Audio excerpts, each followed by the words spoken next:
हाँ जी, प्यारे प्यारे साथियों, कैसे हैं आप लोग? आशा करता हूँ आप लोग बहुत बढ़िया रहेंगे एंड आपका पढ़ाई भी जोर शोर से चल रहा होगा। हाँ या ना? ऑलरेडी हम पहला एंड दूसरा लेक्चर आरसीएम चैप्टर में हम खत्म कर चुके हैं। ये रहेगा हमारा तीसरा लेक्चर। एज यूजुअल जैसे हमारा स्ट्रैटेजी रहता है, पहले हम रिवीजन करते हैं। जो भी पहला लेक्चर में पढ़े हैं वो दूसरे लेक्चर में रिवीजन किए थे। जो तीसरा लेक्चर शुरू करने से पहले जो पहला लेक्चर एंड दूसरा लेक्चर में जो पढ़े हैं हम उसको साथ में रिवाइज करेंगे एंड फिर हम तीसरा लेक्चर के लिए आगे बढ़ते हुए चलेंगे। है या ना? हम रिवीजन करने से बिना रिवीजन से हम आगे बढ़ते ही नहीं, क्योंकि रिवीजन जितना करोगे उतना याद रहेगा। ये चैप्टर थोड़ा सा थियोरिटिकल है एंड आपको ज्यादातर याद रखना पड़ेगा कौन सप्लायर है कौन रेसिपिएंट है, जैसे मैंने आपको बताया था।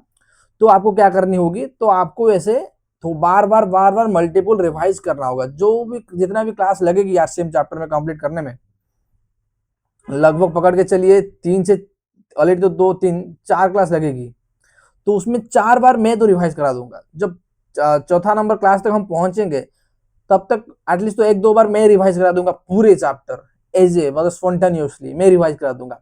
फिर भी आप घर में करना, जैसे मैंने आपको बताया था, जो भी ट्रिकीस्ट चैप्टर रहता है एंड आपको ज्यादा जल्दी भूल जाते हो, तो क्या करना, एक प्रिंट आउट निकाल के जो भी प्रोविजन आपके हिसाब से हैंड रिटन निकाल के दीवार में चिपका देना है। जब आते समय जाते समय देखते रहे ना, ताकि वो प्रोविजन याद रहे एंड एग्जाम में क्लिक कर पाए।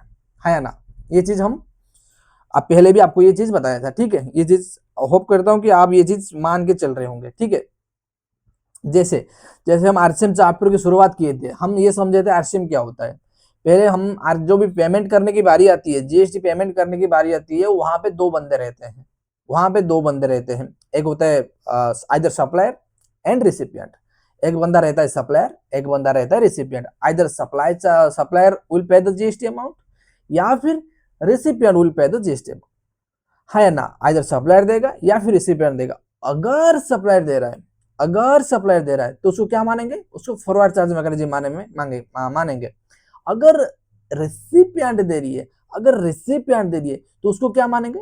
उसको मानेंगे रिवर्स चार्ज मैकेनिज्म। रिवर्स नाम क्यों पड़ा?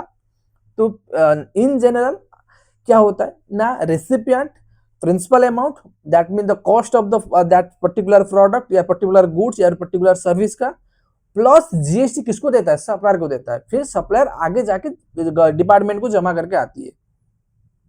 ये रहा हमारा जीएसटी का नॉर्मल फ्लो, ये रहा हमारा जीएसटी का normal flow. But reverse charge mechanism में क्या होगी?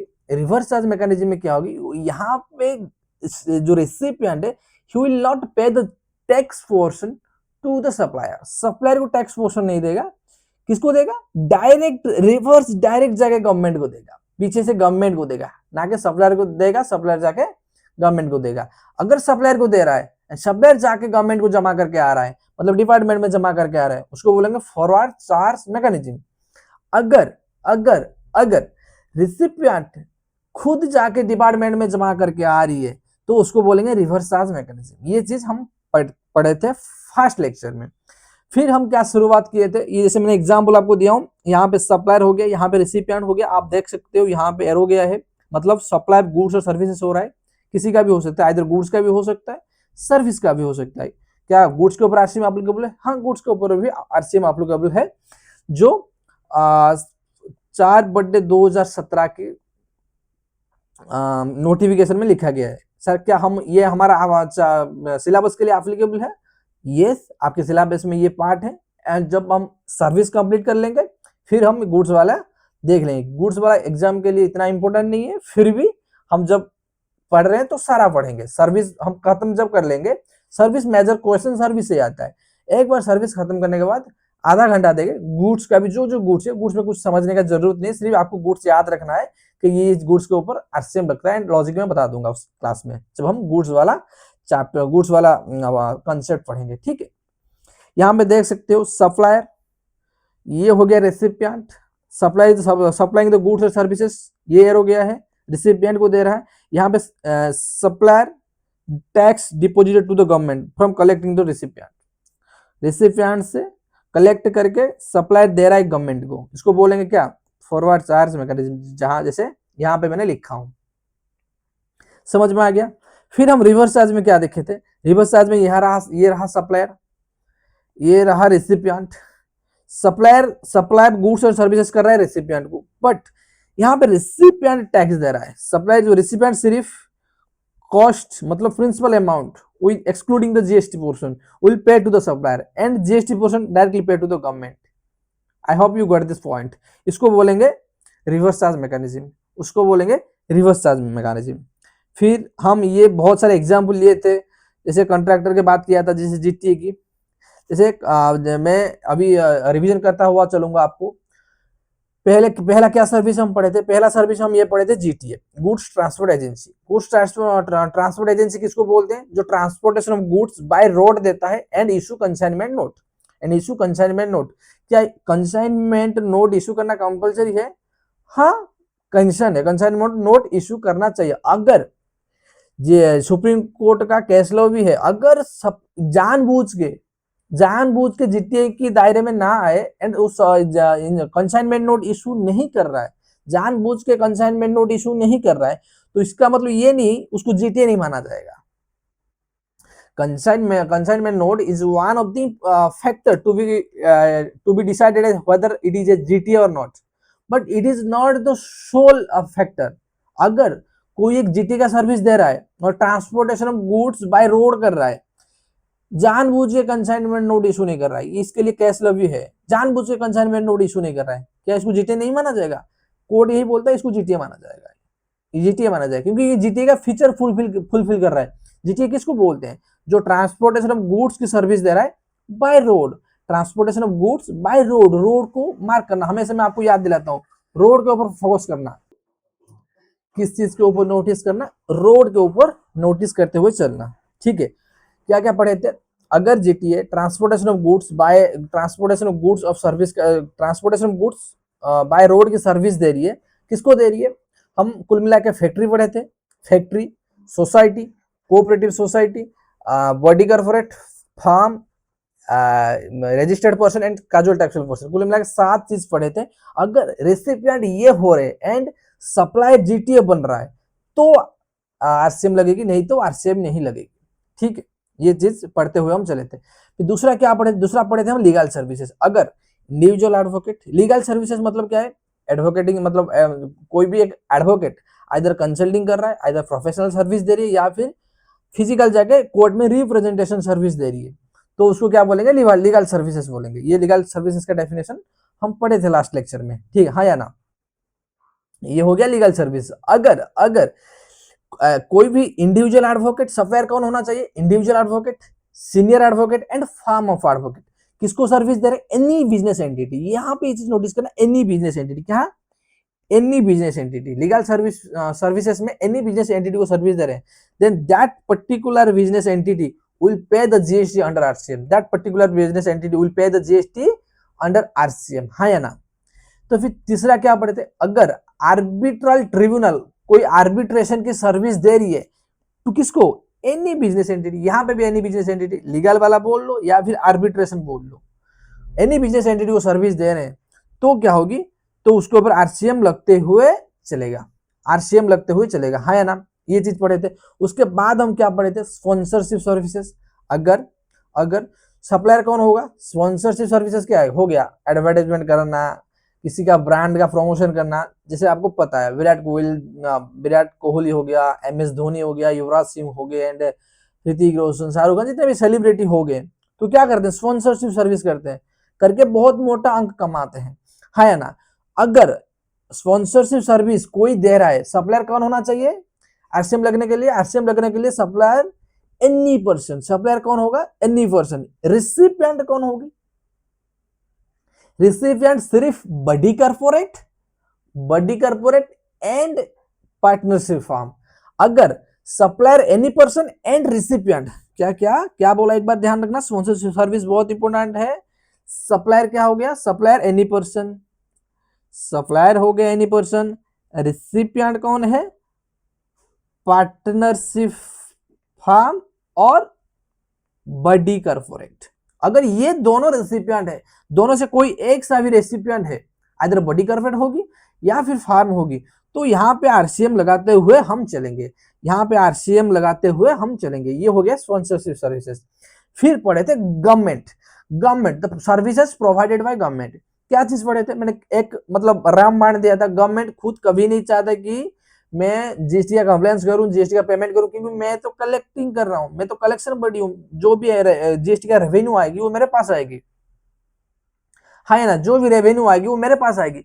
अगर अगर मैं किसको जाके रिटर्न भरूं, किसको जाके रिटर्न भरूं, तो मैक्सिमम सेंट्रल गवर्नमेंट हो गया या फिर स्टेट गवर्नमेंट हो गया या फिर लोकल अथॉरिटी हो गया, वो जो भी सर्विसेज दे रहे हैं उनके ऊपर आरसीएम लगेगा, उसके ऊपर आरसीएम लगेगा। बट कुछ ट्रांजैक्शन है जहां पे गवर्नमेंट का मजबूरी है, जो रीजन मैंने आपको बताया था दूसरे लेक्चर में, मतलब लास्ट लेक्चर में, रीजन क्या बताया था, गवर्नमेंट का यहाँ पे मजबूरी है ताकि क्योंकि वो रिसिपिएंट के ऊपर फोर्सफुली जीएसटी कलेक्ट नहीं कर सकता, क्योंकि रिसिपिएंट हो गए आम लोग, मतलब मैं हो गया, आप हो गए, जितने भी लोग हो गए, क्या क्या ट्रांजैक्शन के ऊपर आरसीएम नहीं लगेगी, क्या क्या ट्रांजैक्शन के ऊपर आरसीएम नहीं लगेगी। 4 ट्रांजैक्शन, कुल मिलाकर 5 ट्रांजैक्शन पड़े थे, पहले 4 के बारे में बात कर लेते हैं। पार्ट पी मतलब postal offices, postal service, if the government is providing the postal services, जहां पे हम पोस्ट करते हैं, वो अगर वो सर्विस, वहां पे कुछ एक्सेप्शन है जो एग्जाम्पशन चैप्टर में पढ़ेंगे, थोड़ा बहुत एक्सेप्शन है, उतना मतलब मेजर एक्सेप्शन नहीं है। अगर अगर गवर्नमेंट पोस्ट ऑफिस का सर्विस दे रहे, ये एग्जाम ए, पार्ट पी हो गया पोस्ट ऑफिस, ए क्या हो गया, ए हो गया एयरक्राफ्ट या फिर वेसल की सर्विस दे रही है, एयरक्राफ्ट एंड वेसल की सर्विस दे रही है, मतलब जैसे आप एयरपोर्ट में जाते हो तो आपकी सिक्योरिटी चेक होती है, सी ओवर द सी इंपोर्ट होता है, वहां पे भी चेकिंग होता है, वहां पे जो गवर्नमेंट के लोग कस्टम वाले रहते हैं वो जो सर्विस देते हैं, तो पोर्ट अथॉरिटी से कलेक्ट करते, जैसे पोर्ट मुंद्रा पोर्ट, मान लीजिए Mundra port, Mundra port owner कौन है, Adani, Adani is the owner of the Mundra port, ये सुन लो। तो गवर्नमेंट ये जो अमाउंट कलेक्ट कर रही है, अमाउंट कलेक्ट कर रही है मिस्टर अदानी से, अदानी पोर्ट लिमिटेड से, उसके कंपनी का नाम है अदानी पोर्ट लिमिटेड, तो उसमें क्या होगी, उसमें अदानी पोर्ट चार्ज नहीं देगी, गवर्नमेंट बोला मैं दे दूंगा, मैं दे दूंगा, मैं दे दूंगा। ये हो गया पी एंड ए। आर मतलब रेलवे, रेलवे तो ऑब्वियस है, मैंने लॉजिक बताया था आपको, क्योंकि आप भी यात्रा करते हो, मैं भी यात्रा करता हूँ, 140 करोड़ लोग यात्रा करते, चाहे जितने से अमीर हो गया, अमीर से अमीर एंड गरीब से गरीब, हर कोई ट्रेन में यात्रा करता है। तो अगर ट्रेन यात्रा करने पे आरसीएम लगा दोगे, यहाँ पे सर्विस प्रोवाइडर कौन हो गया, गवर्नमेंट, रेलवे डिपार्टमेंट हो गया सर्विस प्रोवाइडर, रिसिपिएंट हो गए हम सर्विस ले रहे हैं, ट्रेन में यात्रा कर रहे हैं, अगर हमारे ऊपर जिम्मेदारी ठहरा देंगे कि आपको जीएसटी पे करना होगा, आपको जीएसटी पे करना होगा, तो ये तो मतलब अननेसेसरी बर्डन पड़ जाएगी देश के लोगों के ऊपर।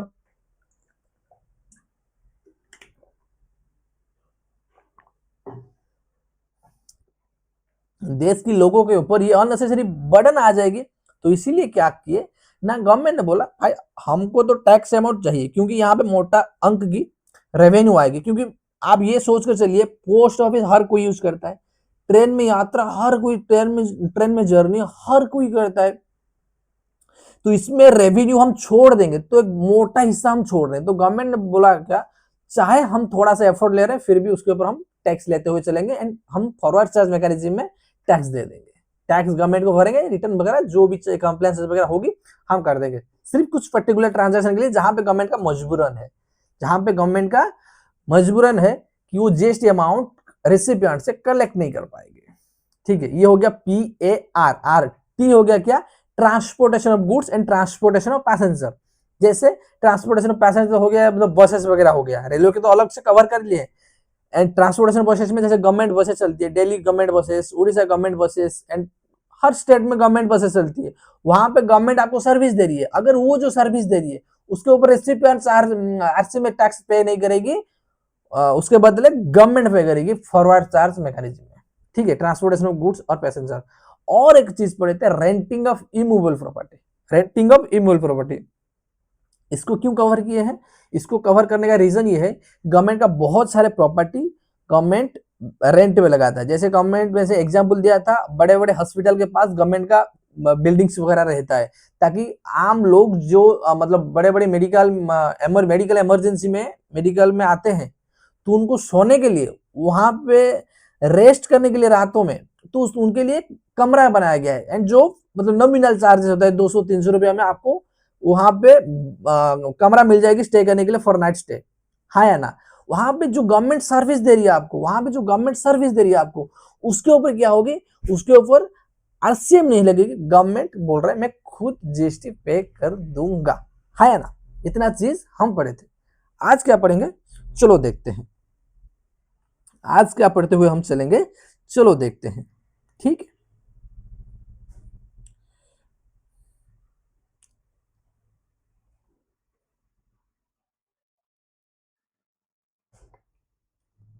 ये 5 ए हम पढ़ लिए थे। यहां पढ़ेंगे आज रेसिडेंशियल डोलिंग। रेसिडेंशियल डोलिंग ये वाला पढ़ेंगे। क्या पढ़ेंगे आज, कहां शुरू करेंगे, 5 से शुरू करेंगे, हाँ या ना। I need your attention, I need your attention, please please give focus over here. Okay, शुरू करें, करें शुरू, ठीक है। क्या बोल रहे हैं, services by way of renting of residential dwelling to a registered person. Registered person, आप सप्लायर कौन होगा, रेसिपिएंट कौन होगा, आप अपने दिमाग से सोचिए, एकदम लॉजिकल थिंकिंग लगाइए। गवर्नमेंट चाहता है कि रेंट में भी बहुत सारे लैंडलॉर्ड ऐसे होते हैं कि एक कमरा बना देते हैं, कमरा बना देते हैं, नीचे वो रहते हैं, ऊपर भाड़ा पे लगा देते हैं, हाँ या ना। और ऐसे भी छोटे छोटे छोटे छोटे मतलब है लोग, इंडिविजुअल लोग है जिनका कमर्शियल प्रॉपर्टी है, वो भाड़ा पर लगा दिए होंगे। जैसे आप फ्यूचर में जाके फार्म खोलोगे, पहले तो आप ऐसा नहीं होगा कि आप बड़े से फार्म खोलोगे, बड़े से कॉर्पोरेट टावर में फ्लैट लोगे, ऐसा नहीं होगा। अब छोटे से शुरू करना पड़ेगी आपको, एक छोटे लेवल से शुरू करना पड़ेगी। तो आपको क्या करोगे, आप देखोगे आपके शहर में छोटा मोटा कमरा कहाँ मिल जाए मेरा छोटा सा ऑफिस सेट करने के लिए। वहां पे क्या होता है, वहां पे बहुत सारे भाड़ा पे जाता है, दुकान वगैरह सेट करना हो गया, या फिर स्टूडियो सेट करना है, या फिर आपका ऑफिस सेट करना है। बहुत सारे इंडिविजुअल ऐसे होते हैं जिनका बहुत सारा प्रॉपर्टी उनके नाम पे रहता है, एंड वो किनको देते हैं, रजिस्टर्ड पर्सन को भाड़ा पे देते हैं, रेसिडेंशियल डोलिंग देते हैं। सर ये रेसिडेंशियल डोलिंग क्या है, रेसिडेंशियल मतलब क्या, स्टे करना, स्टे करना। ड्वेलिंग तो मतलब रहना होता है, आई एम ड्वेलिंग मतलब रहना, रेसिडेंशियल डोलिंग। तो आप लॉजिकल थिंकिंग लगा के एक बार बताइए, सप्लायर कौन होगा। सप्लायर कोई भी हो सकता है, कोई एक प्रॉपर्टी कोई भी ओन कर सकता है। मेरे नाम पे भी प्रॉपर्टी हो सकता है, मेरे एच मतलब फैमिली हो गया, मोटा मोटी फैमिली, फैमिली के नाम पे भी प्रॉपर्टी हो सकता है, जो एंसेस्ट्रल प्रॉपर्टी, फैमिली के नाम पे भी प्रॉपर्टी हो सकता है, कंपनी के नाम पे भी प्रॉपर्टी हो सकता है, एंड फार्म के नाम में भी प्रॉपर्टी हो सकता है, ट्रस्ट के नाम में भी प्रॉपर्टी हो सकता है, रजिस्टर सोसाइटी के नाम पे भी प्रॉपर्टी हो सकता है, कोऑपरेटिव सोसाइटी के नाम पे भी प्रॉपर्टी हो सकता है, हाँ या ना।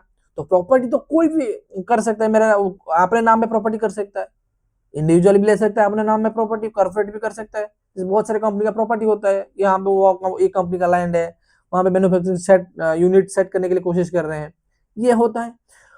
तो यहाँ पे एक लॉजिकल हम क्या याद रखेंगे कि रेंटिंग ऑफ रेसिडेंशियल डुएलिंग में, रेसिडेंशियल डोलिंग क्या, ये चीज नोटिस करना, रेसिडेंशियल डोलिंग, रेसिडेंशियल डोलिंग, यहाँ पे क्या लिखा है, एनी पर्सन। जहां पे लिखा है एनी पर्सन, वहां पे अनरजिस्टर्ड पर्सन भी हो सकता है एंड रजिस्टर्ड पर्सन भी हो सकता है, इंडिविजुअल भी हो सकता है, एचयूएफ भी हो सकता है, पार्टनरशिप फार्म भी हो सकता है, कॉर्पोरेट बॉडी कॉर्पोरेटिव हो सकता है, सोसाइटी भी हो सकता है, ट्रस्ट भी हो सकता है, कोई भी हो सकता है, रजिस्टर्ड पर्सन भी हो सकता है, अनरजिस्टर्ड पर्सन भी हो सकता है, हाँ या ना। तो यहाँ पे क्या है, services by way of renting of residential dwelling, renting of residential dwelling, क्योंकि फिक्स्ड फिक्स्ड इमूवेबल प्रॉपर्टी के ऊपर जीएसटी नहीं लगता। जो हम शेड्यूल 3 में पढ़े हैं, शेड्यूल 3 में ये पढ़े हैं हम, जो इमूवेबल प्रॉपर्टी के ऊपर जीएसटी नहीं लगता, that immovable property is out of the ambit of the GST. तो शेड्यूल 3 में उनको बाहर किया गया है। अगर वो removable property given as a rent या फिर given as a lease, then उनके ऊपर जीएसटी लगते हुए चलेगा, जीएसटी हम लगाते हुए चलेंगे, ठीक है। यहाँ पे क्या बोल रहा है, एनी पर्सन, सप्लायर कौन होगा, एनी पर्सन, रजिस्टर्ड हो सकता है, अनरजिस्टर्ड हो सकता है। किसको सर्विस दे रहा है, किसको सर्विस दे रहा है, रजिस्टर्ड पर्सन। किसको दे रहा है, रजिस्टर्ड पर्सन, रजिस्टर्ड पर्सन, हाँ या ना, रजिस्टर्ड पर्सन को दे रहा है। तो उसको क्या बोलेंगे, उसको आरसीएम में टैक्स देना पड़ेगा रजिस्टर्ड पर्सन को, आरसीएम में टैक्स देना पड़ेगा। किस बेसिस पे टैक्स देना पड़ेगा, आरसीएम बेसिस में उसको टैक्स देना पड़ेगा। अगेन अगेन मेरे साथ बताओ, मेरे साथ बताओ, services by way of residential dwelling to a registered person. Supplier कौन होगा, सप्लायर होगा any person, whether it may be registered it may be unregistered. Recipient कौन होगी, रेसिपिएंट होगी रजिस्टर्ड पर्सन। अगर रेसिपिएंट रजिस्टर्ड पर्सन है तो उसके ऊपर आरसीएम लगाएंगे, आरसीएम लगाएंगे, आरसीएम लगाएंगे। रेसिडेंशियल डवेलिंग दो तरह का हो सकता है, दो तरह का हो सकता है, ये चीज नोटिस करना। रेसिडेंशियल डवेलिंग, रेसिडेंशियल डवेलिंग दो तरह का हो सकता है। क्या क्या हो गया, मैं यहां पे समझाने के लिए कोशिश करूंगा। कोई एक पर्सनल रेसिडेंशियल डवेलिंग, ये क्या बात कर रहे हो, रेसिडेंशियल डवेलिंग तो पर्सनल ही होता है। रुक जाओ रुक जाओ, मैं समझा रहा हूं आपको।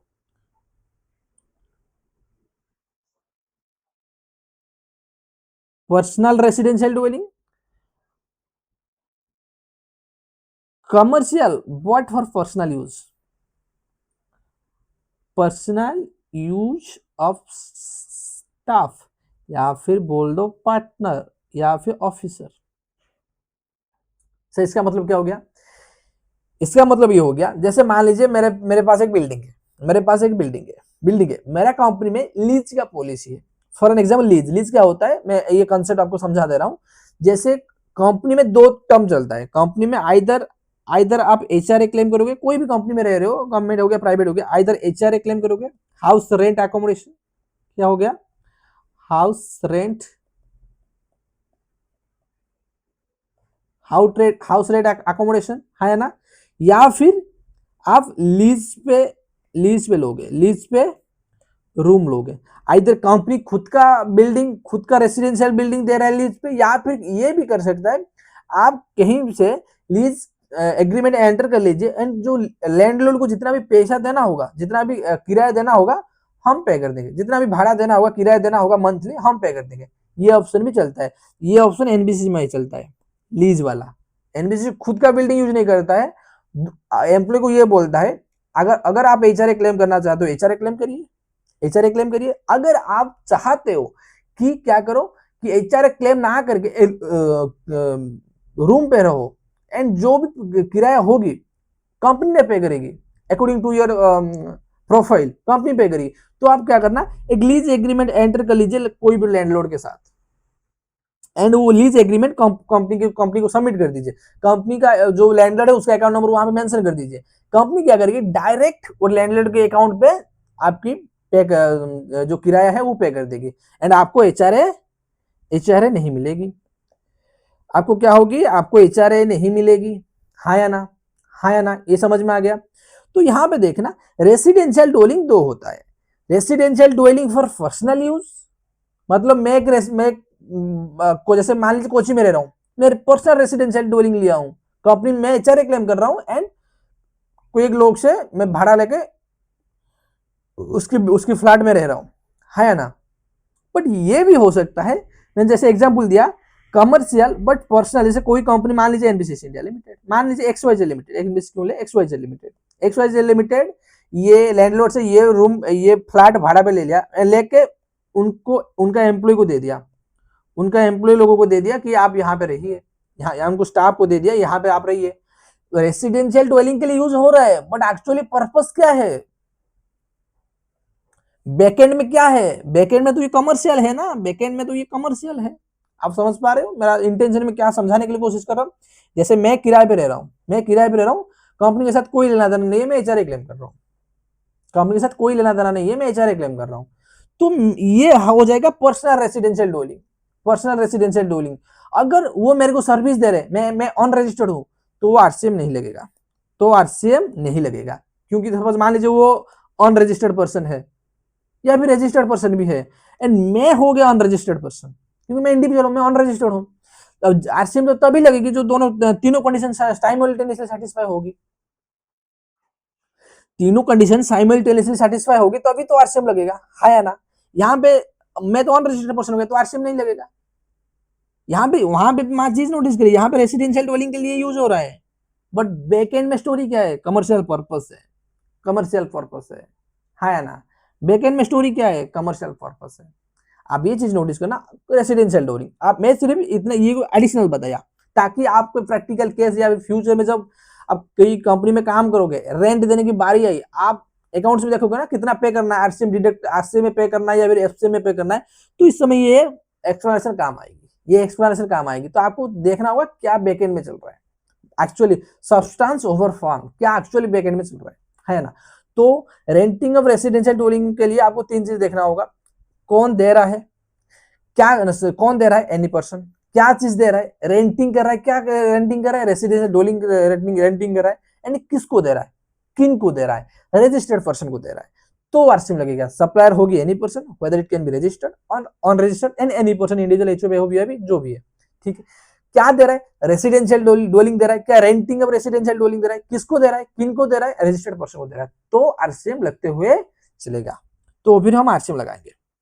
5A क्या बोल रहा है, ये इसका ही फोटोकॉपी थोड़ा सा मॉडिफिकेशन एंड क्यों लेके आए थे इसका लॉजिक भी मैं बताऊंगा। एंड डिफरेंट सिनेरियो लेके मैं ये बात करूंगा कि एक्चुअली में ये चीज क्या है, ठीक है। Services by way of renting of any immovable property, यहां पे क्या लिखा था, residential doling, renting of residential doling मतलब घर जहां पे लोग रहते हैं। यहां पे क्या बोल रहे हैं, services by way of any immovable property other than residential doling, क्योंकि रेसिडेंशियल डोलिंग की बात यहां पे कर ली तो दो मतलब ओवरलैपिंग तो नहीं कराएगी, तो इसलिए यहां पे लिख दिया अदर देन रेसिडेंशियल डोलिंग, मतलब रेसिडेंशियल डोलिंग को छोड़ के अगर एनी इमूवेबल प्रॉपर्टी आप रेंटिंग से, एनी इमूवेबल प्रॉपर्टी से आप रेसिडेंशियल डोलिंग छोड़ दीजिए, बाकी जो रह गया तो ये वाला क्लॉज एप्लीकेबल होगी। ये वाला 5AB जो नंबर है, serial number of that 13 birthday 2017 की नोटिफिकेशन की 5AB क्लॉज एप्लीकेबल हो जाएगी। क्या अगेन पढ़ते हैं, क्या करते हैं हम, अगेन पढ़ते हैं।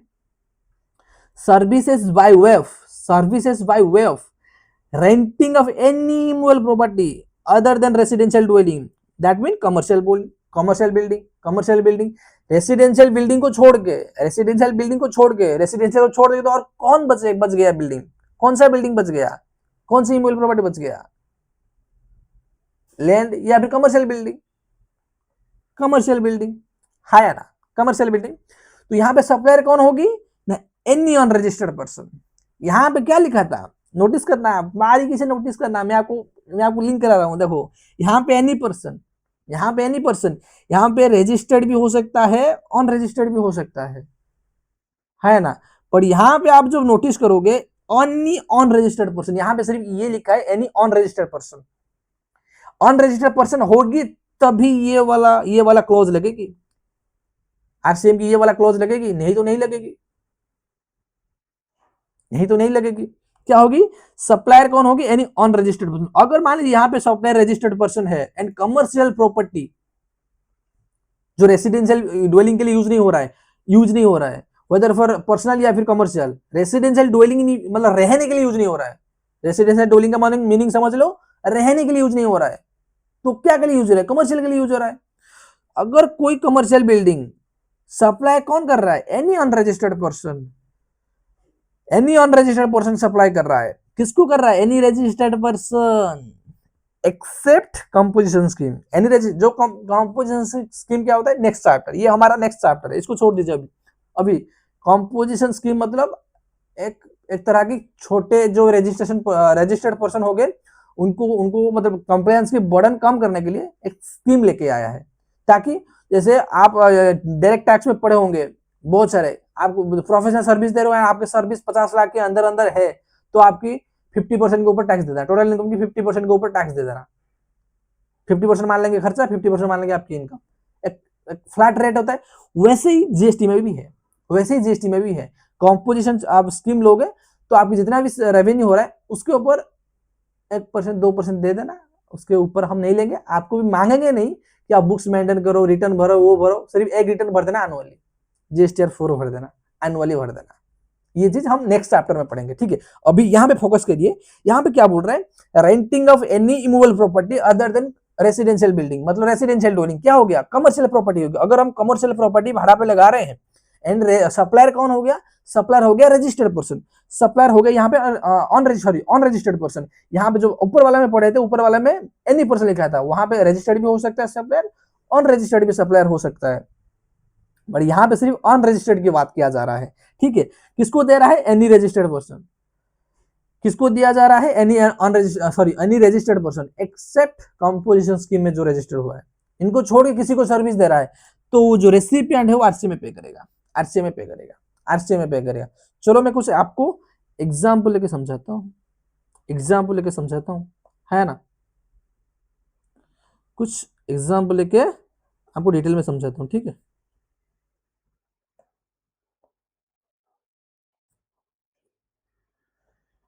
मैं सिनेरियो लिख रहा हूं, आपको बताना है कि इसके ऊपर आरसीएम लगेगा या फिर नहीं लगेगा। मैं सिनेरियो दे रहा हूं, ये सिर्फ आपको बताना रहेगा इसके ऊपर आरसीएम लगेगा या फिर आरसीएम नहीं लगेगा। ठीक है,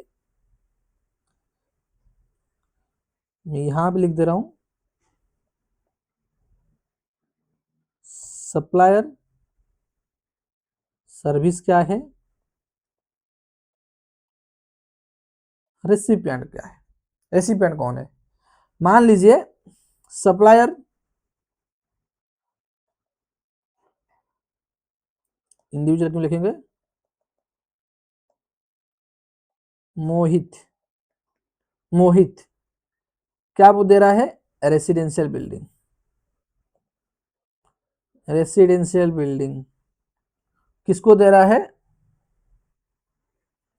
ABC limited, ABC limited, ABC limited and Mohit is the registered,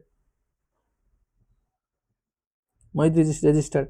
तो क्या होगा, आरसीएम लगेगी या फिर एफसीएम लगेगी, ये चीज बताना। मैं दो चार एग्जांपल आपको लिख दे रहा हूँ, एक साथ बताना, एक साथ हम डाउट क्लियर करते हुए चलेंगे। ठीक, पहले मैं एग्जांपल लिख लेता हूँ। ठीक है, ये हो गया हमारा पहला सिनेरियो। दूसरा सिनेरियो ये है, वही मोहित ऑन रजिस्टर्ड किसको दे रहा है, to corporate for residential use, for residential use किसको दे रहा है, मान लीजिए XYZ एंड को ऑन रजिस्टर्ड पर्सन। ठीक है, ये एक सिनेरियो हो गया। तीसरा सिनेरियो ये हो गया, सेम मोहित ऑन रजिस्टर्ड, ये सेम दे रहा है कॉर्पोरेट, मान लीजिए एबीसी, एबीसी को रजिस्टर्ड, रजिस्टर्ड। और एक एग्जांपल लिख लेते हैं,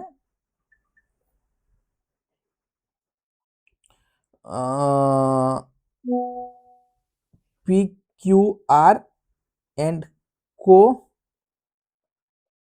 ऑन रजिस्टर्ड, ऑन रजिस्टर्ड। ठीक है, ऑन रजिस्टर्ड तो सेम सर्विस दे रहा है, किसको दे रहा है, XYZ लिमिटेड रजिस्टर्ड। ठीक है, और एक पांचवा नंबर एग्जाम्पल लिख लेते हैं, सेम PQR बट यहाँ पे हो गया registered, registered same service same services. ठीक है, अभी आपकी टेस्ट की बारी आ गया, टेस्ट की बारी आ गया। आप सिर्फ बताते रहे ना कि यहाँ पे क्या होगी, यहाँ पे क्या होगी। ठीक है, ठीक है, यहाँ पे बताओ, Mohit is the registered person, Mohit registered है, रेसिडेंशियल बिल्डिंग दे रही है, सर्विस क्या है, रेसिडेंशियल बिल्डिंग, एबीसी लिमिटेड को दे रहा है जो रजिस्टर्ड है।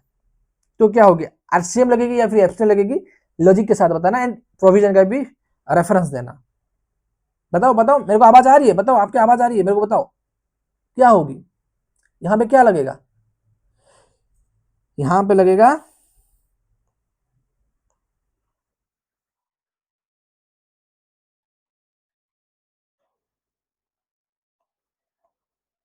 आरसीएम, है ना, यहाँ पे लगेगा आरसीएम। ये हो गया हमारा पहला एग्जाम्पल। आरसीएम क्यों लगेगा, याद करो 5AA क्लॉज में क्या लिखा था, सप्लायर कौन होगा, एनी पर्सन, एनी पर्सन मैं भी रजिस्टर्ड मैं भी ऑन रजिस्टर्ड, हाँ है ना, यहाँ पे तो रजिस्टर्ड है, फर्क नहीं पड़ता, रेसिडेंशियल ड्वेलिंग आप सप्लाई कर रहे हो, रजिस्टर्ड के फर्क नहीं पड़ता, एनी पर्सन कोई भी होगा, इंडिविजुअल, एओपी, रजिस्टर्ड, अनरजिस्टर्ड, कोई भी होगा, फर्क नहीं पड़ेगा, 1 रुपया भी फर्क नहीं पड़ेगा, हाँ या ना। रेसिडेंशियल बिल्डिंग दे रहा है, रेसिडेंशियल बिल्डिंग 5AA क्लॉज में रेसिडेंशियल बिल्डिंग में पड़े थे, रेसिडेंशियल बिल्डिंग किसको दे रहा है, रजिस्टर्ड पर्सन होना चाहिए, रजिस्टर्ड पर्सन होना चाहिए, रजिस्टर्ड पर्सन होना चाहिए। तो एबीसी लिमिटेड तो रजिस्टर्ड है, यहाँ पे लिखा है रजिस्टर्ड है, तो आरसीएम लगेगा, मतलब तीनों कंडीशन हमारा सेटिस्फाई होगी तो आरसीएम लगेगा, तीनों कंडीशन हमारा साइमल्टेनियसली सक्सेस होगी तो क्या होगी, आरसीएम लगते हुए चलेगा, आरसीएम लगते हुए चलेगा, ठीक है। सेकंड सिनेरियो में क्या बोल रहा है, सेकंड एग्जांपल में, Mohit who is unregistered to corporate दे रहा है, कोई एक कंपनी को दे रहा है जो उनका स्टाफ रहेंगे, उनका स्टाफ रहेंगे, XYZ एंड को दे रहा है जो अनरजिस्टर्ड है, जो अनरजिस्टर्ड है, अनरजिस्टर्ड है, क्या इसके ऊपर आरसीएम लगेगी,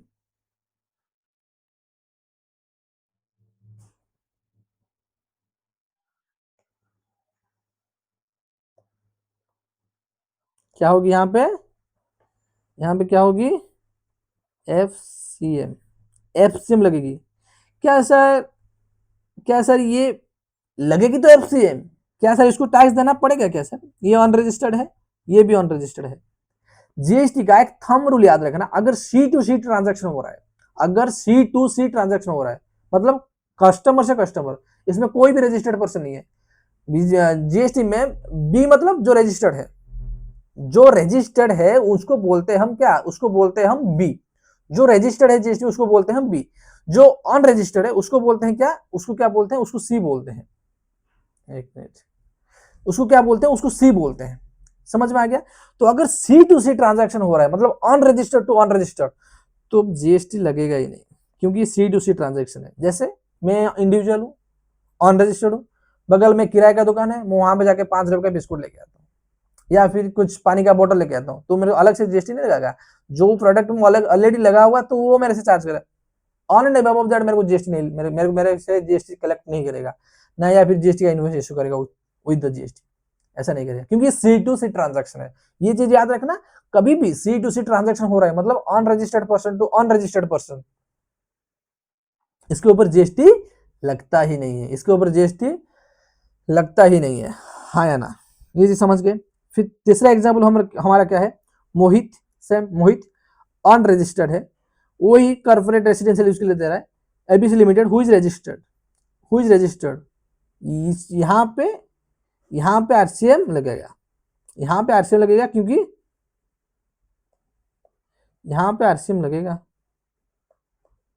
यहाँ पे आरसीएम लगेगा, क्योंकि कंडीशन क्या पड़े थे, एनी पर्सन, ये हो गया any person, any person registered हो गया, अनरजिस्टर्ड, सर्विस तो रेसिडेंशियल ड्वेलिंग, किसको दे रहा है, रजिस्टर्ड पर्सन, रेसिपिएंट कौन होना चाहिए था, रजिस्टर्ड पर्सन, तो आरसीएम लगेगा, तो आरसीएम लगेगा। I hope you are getting the point. चौथा हमारा एग्जाम्पल क्या है, चौथा एग्जाम्पल हमारा क्या है, पी क्यू आर एंड को अनरजिस्टर्ड पर्सन है, अनरजिस्टर्ड पर्सन है, यहाँ पे कमर्शियल बिल्डिंग दे रहा है, क्या दे रहा है, कमर्शियल बिल्डिंग, कमर्शियल बिल्डिंग किसको दे रहा है, XYZ लिमिटेड को दे रहा है, XYZ लिमिटेड को दे रहा है, तो आरसीएम लगेगा या फिर एफसीएम लगेगा, 2 सेकंड टाइम लीजिए, हम सोच के बताइए, 2 सेकंड टाइम लीजिए, सोच के बताइए, सोच लिए यहाँ पे क्या होगा, आरसीएम होगा या फिर एफसीएम होगा, यहाँ पे क्या होगी, अनरजिस्टर्ड है या अनरजिस्टर्ड, ये आरसीएम होगी, आरसीएम होगी, आरसीएम कमर्शियल बिल्डिंग का मतलब क्या था, कंडीशन क्या था, सप्लायर आरसीएम होना चाहिए, यहाँ पे एनी पर्सन नहीं है, सप्लायर अनरजिस्टर्ड होना चाहिए, सप्लायर अनरजिस्टर्ड, टिक लगा दो, कमर्शियल बिल्डिंग का रेंटिंग कर रहा है, टिक लगा दो, रिसिपिएंट रजिस्टर्ड होना चाहिए, रिसिपिएंट भी रजिस्टर्ड है तो टिक लगा दो, रिसिपिएंट भी रजिस्टर्ड है, टिक, ये टिक, ये टिक, ये टिक, तो आरसीएम लगेगा। तीनों जब टिक लग जाएंगे कि तीनों कंडीशन सेटिस्फाई हो रहा है, तीनों कंडीशन जो सेटिस्फाई हो रहा है, तो तीनों टिक लग जाएंगे तो आरसीएम लगेगा, इसलिए थोड़ा रिवीजन करना चाहिए इस चैप्टर में। और क्या पढ़ रहे हैं, दूसरा यहाँ पे क्या लिख रहा है, जो पीक्यूआर एंड को रजिस्टर्ड है, और पीक्यूआर एंड को रजिस्टर्ड है एंड कमर्शियल बिल्डिंग का रेंटिंग कर रहा है, तो ये पहला कंडीशन तो सेटिस्फाई नहीं कर रहा है ना, कमर्शियल बिल्डिंग कर रहे हो, सप्लायर अनरजिस्टर्ड होना चाहिए तभी आरसीएम लगेगा, नहीं तो आरसीएम नहीं लगेगा। कमर्शियल बिल्डिंग की रेंट कर रहे हो, सप्लायर अनरजिस्टर्ड होना चाहिए तभी आरसीएम लगेगा, नहीं तो आरसीएम नहीं लगेगा, है ना। तो यहाँ पे भी आरसीएम नहीं लगेगा, यहाँ पे क्या होगी, यहाँ पे क्या होगी, यहाँ पे एफसीएम लगेगा, यहाँ पे क्या होगा, यहाँ पे एफसीएम लगेगा, क्या होगा, यहाँ पे एफसीएम लगेगा, है ना। आई होप जो मैंने एग्जाम्पल दिया, ये एग्जाम्पल के तहत आपकी जो भी कंफ्यूजन होगी एकदम क्लियर होगी,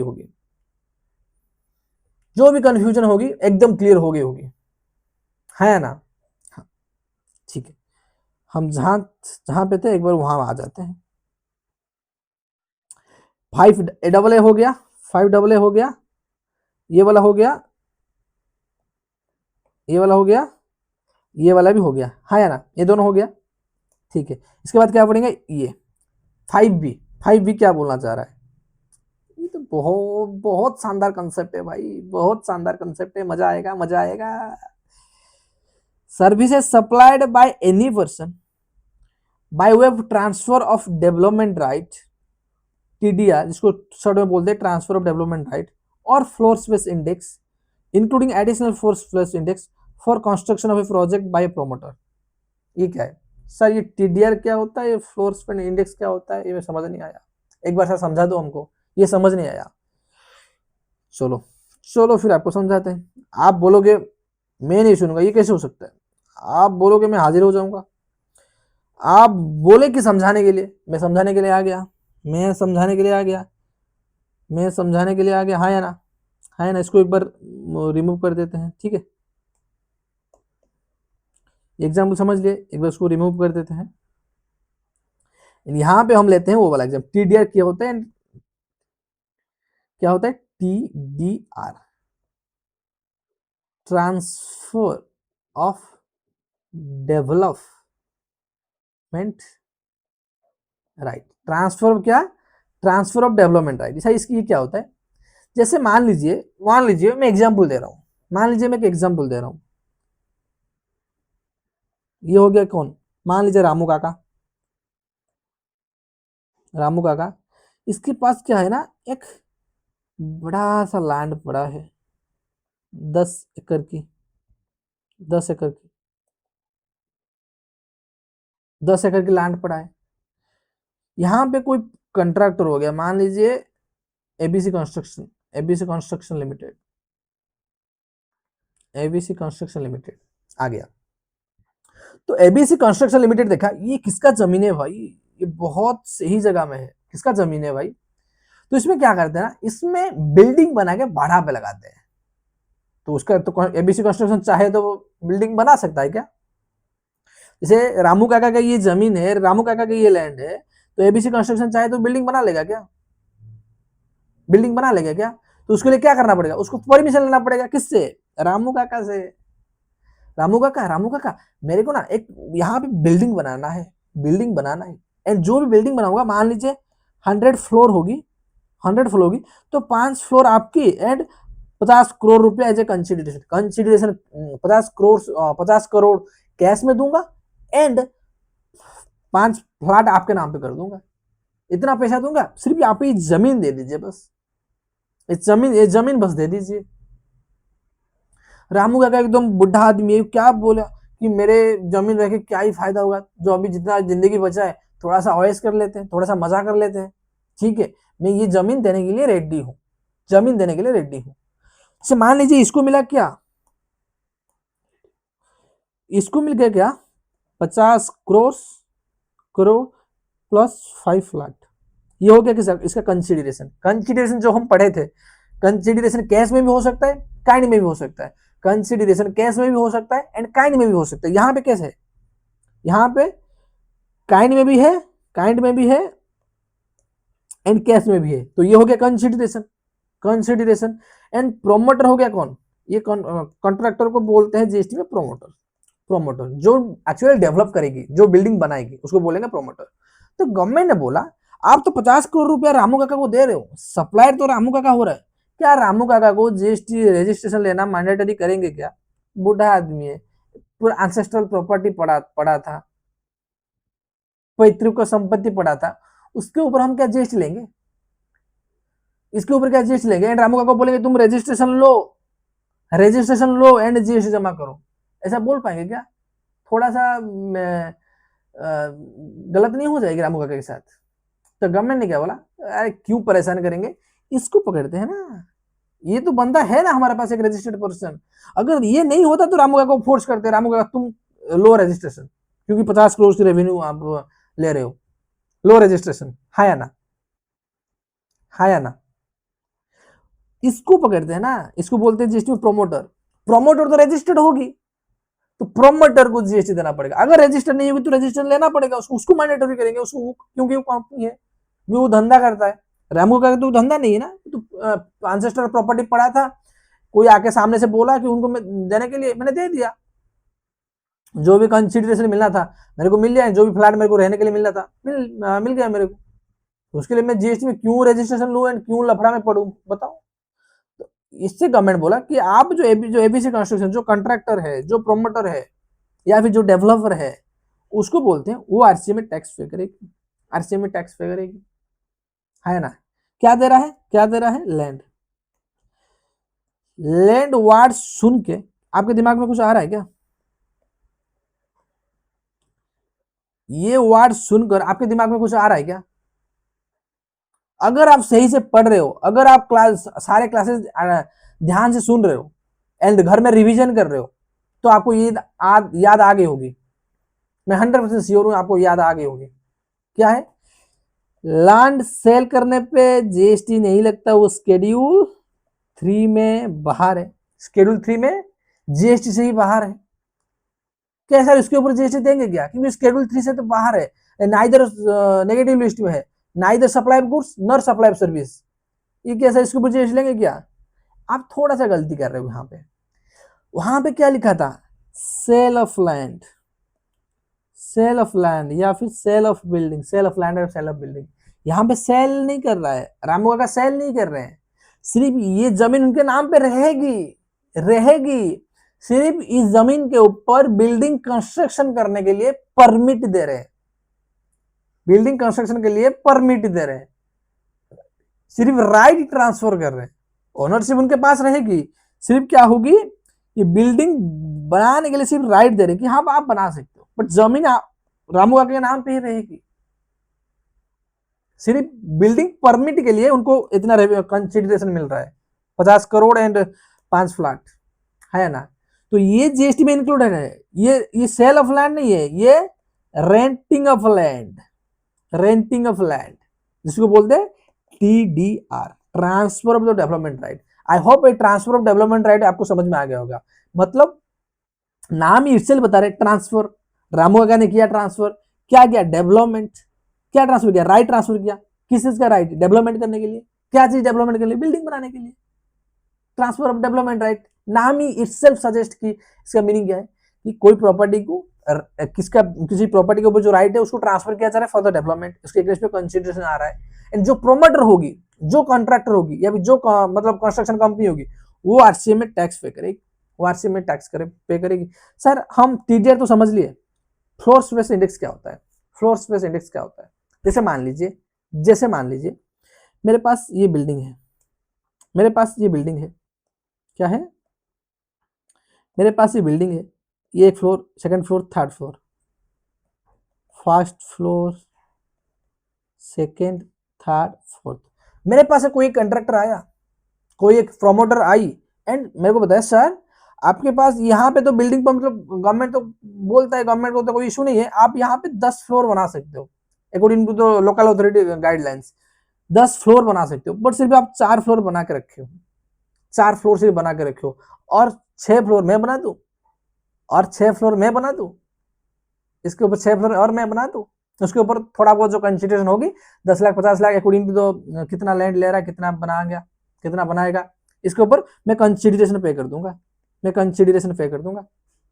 कंसिडरेशन पे कर दूंगा, तो मेरे को सिर्फ ये फ्लोर दे दीजिए, फ्लोर स्पेस, फ्लोर में कुछ स्पेस दे दीजिए कुछ बनाने के लिए, इंडेक्स बनाने के लिए, मतलब जो बिल्डिंग है उसके ऊपर कुछ छेड़खानी करना है, या फ्लोर बढ़ाना है, टावर बढ़ाना है, या फिर कोई भी रिपेयर एंड मेंटेनेंस जो भी चीज करना है, 4 फ्लोर है, 4 मोहला है, 5 मोहला बनाना है, और 6 महला बनाना है, सिक्स्थ फ्लोर बनाना है, सेवेंथ फ्लोर बनाना है, एडिशनल बोलते हैं उसको, बोलते हैं floor space index.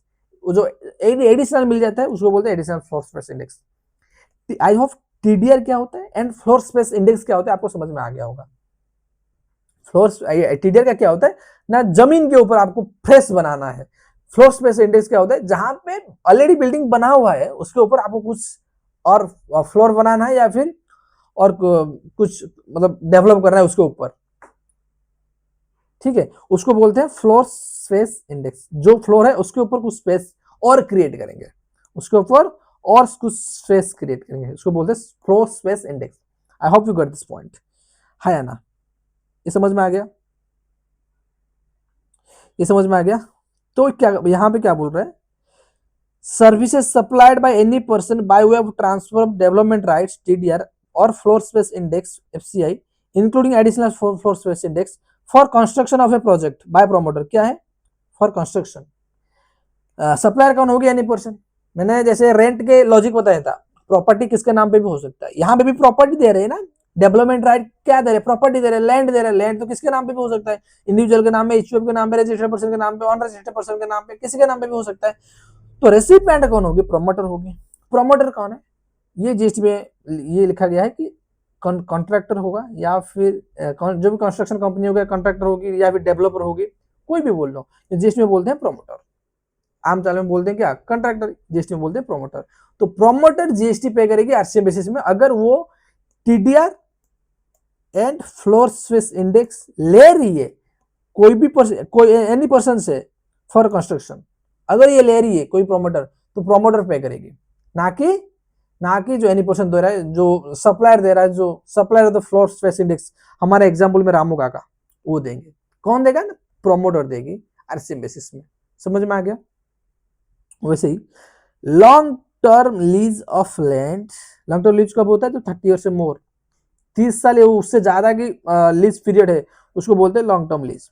Long term lease of land by any person against consideration in the form of upfront amount called premium, salami, cost, price, development charged by any person and or periodic rent for construction of a project by a promoter।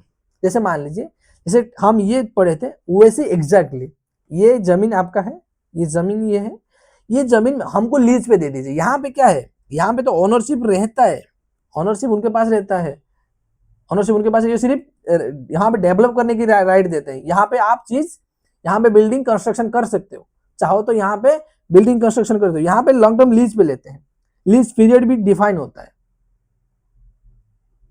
Lease period भी define होता है, क्योंकि lease में क्या होता है ना, fully right चले जाता है, आप चाहो तो कुछ भी कर सकते हो, 10 फ्लोर बनाना है, 50 फ्लोर बनाना है, 100 फ्लोर बनाना है, आप बना सकते हो। तो क्या बोल रहे हैं, long term lease of land by any person against consideration in front in the form of upfront amount, सलामी बोल लो, कॉस्ट बोल लो, प्राइस बोलो, जो भी बोल लो, मतलब लॉन्ग टर्म लीज के एग्नेस्ट में जो भी आपको मिल रहा है consideration, whether in kind whether in money, for construction of a project, तो आरसीएम लगेगा। यहाँ पे भी सेम कंडीशन है, एनी पर्सन प्रोमोटर, सप्लायर होगा एनी पर्सन, क्योंकि लैंड किसी के नाम पे भी हो सकता है, ये लॉजिक ध्यान रखो, लैंड किसके नाम पे भी हो सकता है।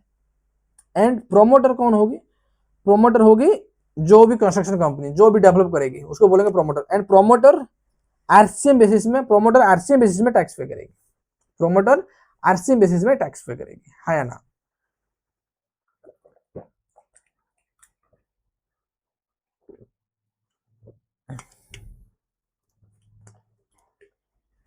क्या होगी, प्रोमोटर आरसीएम बेसिस में टैक्स पे करते हुए चलेगा, ठीक है।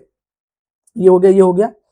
फिर पढ़ते ये वाला, ये वाला, ये भी बहुत बढ़िया कंसेप्ट है, services supplied by a director. इस ये पढ़ने के बाद मैं एक बार रिवाइज करा दूंगा, ये पढ़ने के बाद मैं एक बार रिवाइज करा दूंगा, ओके, कोई टेंशन मत लो। Services supplied by a director of a company or a body corporate in the capacity of director of that company or body corporate to said company or the body corporate. मोटा मोटी ये बोल रहा है कि कोई भी डायरेक्टर अगर सर्विस दे रहा है बॉडी कॉर्पोरेट को, इसके ऊपर आरसीएम लगेगा, आरसीएम लगेगा, हाँ या ना, इसके ऊपर आरसीएम लगेगा। यहाँ पे कंसेप्ट क्लिक कर रहा है या फिर नहीं। अगर आप जीएसटी सही से पढ़ रहे हो, अगर मैं जो भी पढ़ा रहा हूँ आप घर में रिवीजन कर रहे हो, तो आपको ये पॉइंट याद आ जाना चाहिए। आई होप आपको आया होगा, आई होप आपको आया होगा ये वाला पॉइंट याद। सर ये मेरे को क्रॉस क्वेश्चन पूछ सकते हो, सर डायरेक्टर तो कंपनी का एम्प्लॉय होता है, एम्प्लॉय होता है क्या, एम्प्लॉय को जो सैलरी मिलता है उसके ऊपर क्या आरसीएम लगेगा क्या, आरसीएम लगेगा क्या? यहाँ पे ये बोलने का उनका मतलब इंटेंशन यही है कि इसके लिए एक्सप्लेनेशन भी निकाले हैं। इनका इंटेंशन ये कि अगर अगर 194 में उनका टीडीएस कट नहीं रहा है, पहले पुराना इनकम टैक्स में जिनका सैलरी का टीडीएस कटता है 194, अगर कोई भी amount, any amount, any amount, यहां लिखना चाहूंगा, any amount paid by company, बड़ी कर समझ लो, to director and TDS under section 194, अगर टीडीएस 194 में कट रहा है, जो सैलरी का टीडीएस सेक्शन होता है, तो ये मान लेंगे ये सैलरी है, ये सैलरी है, ये सैलरी है। सर सैलरी के अलावा क्या कुछ डायरेक्टर को मिलता है क्या? सैलरी के अलावा क्या कंपनी से डायरेक्टर कुछ अलग मिलता है? यस मिलता है। आप लॉ में पढ़े होंगे, आप लॉ में पढ़े होंगे, क्या मिलता है? डायरेक्टर सिटिंग फी।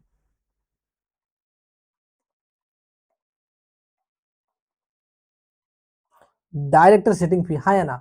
लॉ में पढ़े होंगे डायरेक्टर सिटिंग फी। कोई भी बोर्ड मीटिंग में एक डायरेक्टर जाता है तो डायरेक्टर को डायरेक्ट सिटिंग फी मिलता है, डायरेक्टर सिटिंग फी मिलता है। ये माना जाएगा प्रोफेशनल सर्विसेज एंड टीडीएस कटेगी, आपको अगर याद आ रहा है 194 जे में कटेगी, मेरे को याद है 194 जे में कटेगी, हाँ या ना? हाँ या ना? हाँ या ना? 194 जे में कटेगी, तो ये 194 जे में टीडीएस कट रहा है तो कंपनी पे करेगी, तो 194 जे में टीडीएस काटेगी, तो इसके ऊपर आरसीएम लगेगा जो 194 जे में टीडीएस कट रहा है, क्योंकि ये सैलरी का पार्ट नहीं है। सैलरी का पार्ट होता तो वो क्या होता, 194 में टीडीएस कटता।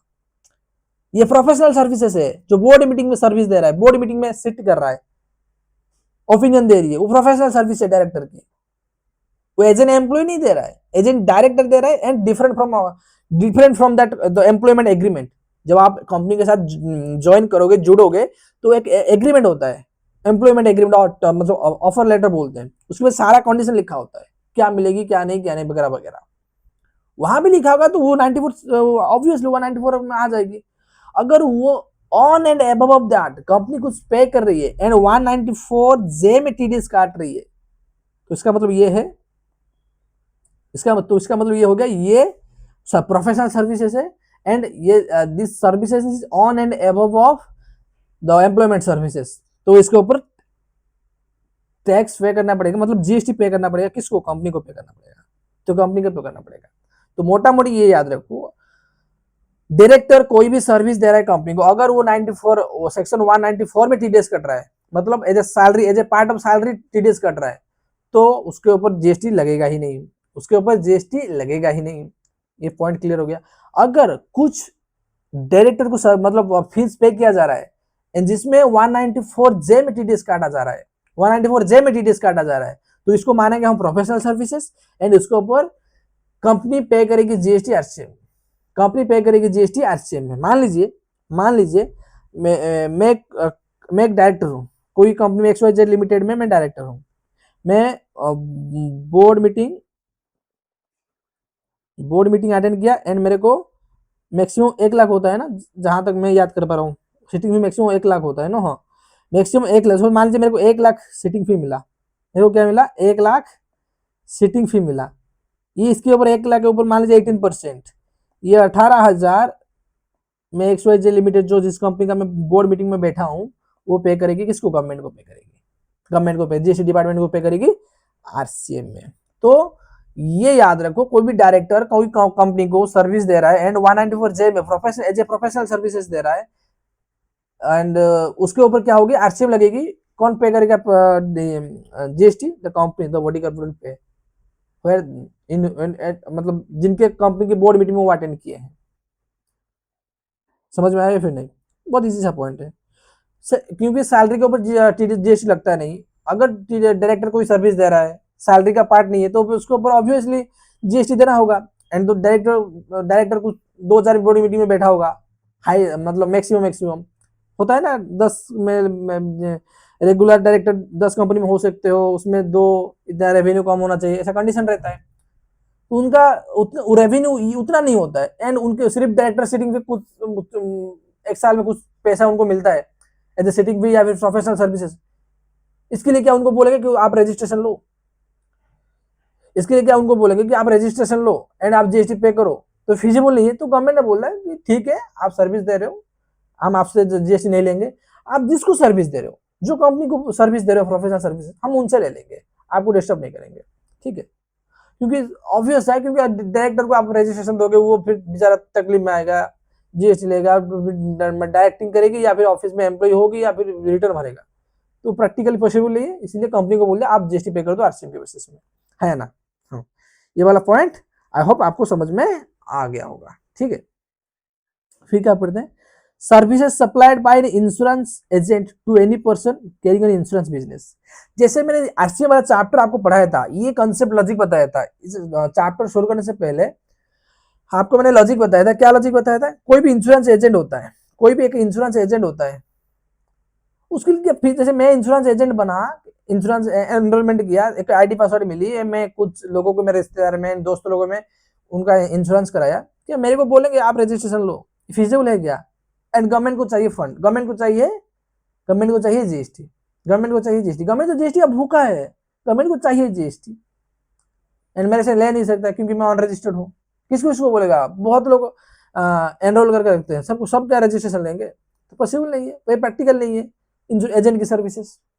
तो गवर्नमेंट ने क्या बोला, भाई भाई तू जिसको सर्विस दे रहा है इंश्योरेंस कंपनी, उसको बोलो आरसी में पे करेगी, उसको बोलो आरसी में पे करेगी। ऑब्वियस है एंड लॉजिकल भी है। आप एक बार लॉजिकल ऐसा सोचिए, कोई भी एक इंश्योरेंस एजेंट आप देखे होंगे बहुत शहर में आपको आके समझा रहे होंगे, सर ये इंश्योरेंस करा लीजिए, ये बहुत फायदा है आपको, वापस भी मिलेगी कुछ पैसा, एंड आपको कुछ हो गया तो आपके फैमिली लोगों को मिलेगा, जो आके समझाते हैं। क्या वो रजिस्ट्रेशन लेके रखते हैं क्या, वो 10-5 का कराते हैं, वो क्या है रजिस्ट्रेशन देंगे, क्या है उनको प्रेशर डालेंगे उनको ऊपर रिटर्न भरने का, आरटीसी क्लेम करने का, जीएसटी पे करने का, टाइमली कंप्लेंट्स करने का, बुक्स ऑफ अकाउंट्स मेंटेन करने का। एक बार आप रजिस्ट्रेशन ले लिए तो आपको बुक्स ऑफ अकाउंट्स मेंटेन करना होगी, क्योंकि नोटिस आएगा तो आपको बुक्स ऑफ अकाउंट दिखाना होगा,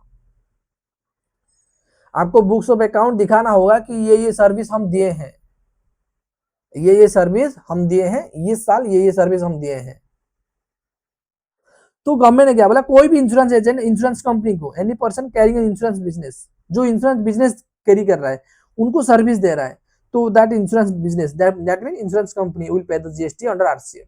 ये हो गया इंश्योरेंस एजेंट के बारे में। ये हो गया recovery agent, same concept same logic. Recovery agent जैसे मान लीजिए कोई बैंक हो गया, कोई बैंक हो गया, बैंक बहुत लोन देता है, बैंक का काम यही तो यही होता है ना कि आगे लोन देना, बैंक का काम यही होता है आगे लोन देना।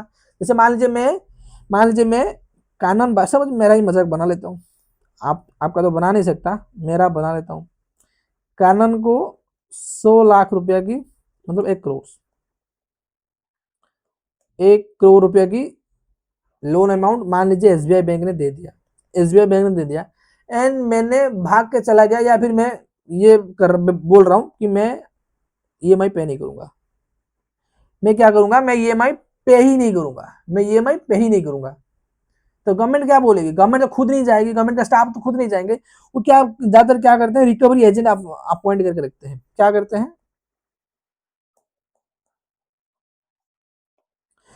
हैं, रिकवरी एजेंट अपॉइंट करके रखते हैं।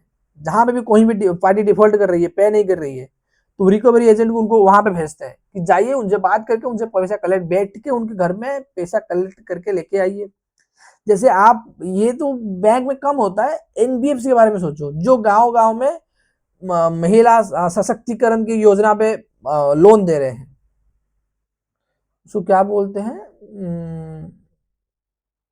महिला लोग की एक ग्रुप होता है ना, मेरे को याद नहीं आ रहा अभी, जिनमें क्या होता है, गवर्नमेंट पॉलिसी बनाता है कि एनबीएफसी वाले उनको सस्ता रेट में लोन प्रोवाइड करेंगे,